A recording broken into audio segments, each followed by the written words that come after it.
আমি আজকে আছি, কালকে যদি আল্লাহ রিজিক না রাখে আমি চলে যাব। রিজিকের মালিক আল্লাহ। কাকে কোথায় আল্লাহ কখন বসাবেন কেউ জানে না। আমার রিজিক কেউ বন্ধ করতে পারবে না, আপনার রিজিক কেউ বন্ধ করতে পারবে না। দুনিয়াতে যখন আমরা আসলাম, আল্লাহ রিজিকের দায়িত্ব নিয়ে রিজিক বন্টন করে আমাদেরকে দুনিয়াতে পাঠাইছে।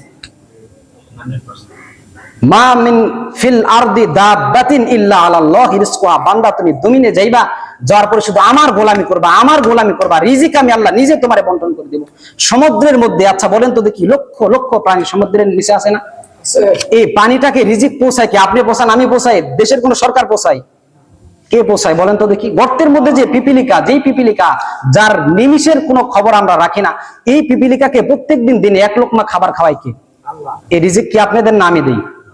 যে আল্লাহ গর্তের পিপিলিকাকে রিজিক দিতে পারলো, গহীন জঙ্গলের মধ্যে হিংস্র পানিটাকে রিজিক দিতে পারলো, সমুদ্রের নিচে কাদার মধ্যে মাটির নিচে লক্ষ ফুট মাটির নিচে যে পানিটাকে আল্লাহ রিজিক পৌঁছাইতে পারলো, তাহলে আপনার রিজিক আর আমার রিজিক আল্লাহ পৌঁছাইবে না?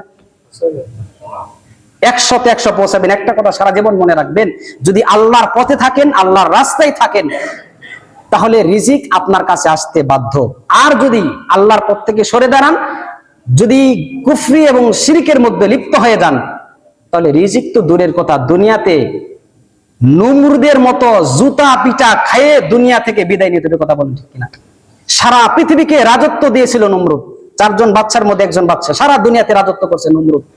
এই নমরুদ এত বড় ক্ষমতাশীল পাওয়ারফুল বাদশা ছিল, এই বাদশাকে ধ্বংস করার জন্য আল্লাহ বলছেন, তোরে ধ্বংস করার জন্য একটা ল্যাংড়া মাছি আমার যথেষ্ট।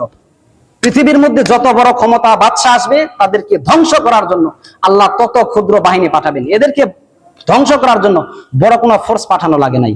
নমরুদ এত বড় সীমা লঙ্ঘন করেছিল, আল্লাহ বলছে তোরে ধ্বংস করার জন্য সারা দুনিয়ার রাজত্ব তোরে দিলাম, ঠিক আছে, তবে তোরে ধ্বংস করার জন্য আমি আল্লাহ একটা ন্যাংরা মাছিকে পাঠাবো। ন্যাংরা মাছি দ্বারা দুনিয়াতে তাকে শেষ করে দিয়েছে।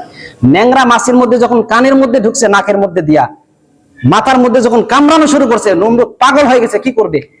সর্বশেষ এলাকাবাসীরে বলছে, তার লোকেরে বলছে, জুতা নিয়ে এসে আমার মাথার মধ্যে বাড়াও। যখন জুতা দিয়ে মাথায় বাড়ি দেয়, মাথাটা ভালো থাকে, তখন একটু ঠান্ডা থাকে। কতক্ষণ এমনি চলবে? আল্লাহ তাআলা ধ্বংস করে দিয়েছে। আল্লাহ রাব্বুল আলামিন এই আলোচনার উপরে সারমর্ম হইল, ভালো কাজের আদেশ করবেন, অসৎ কাজ থেকে নিষেধ করবেন। এলাকার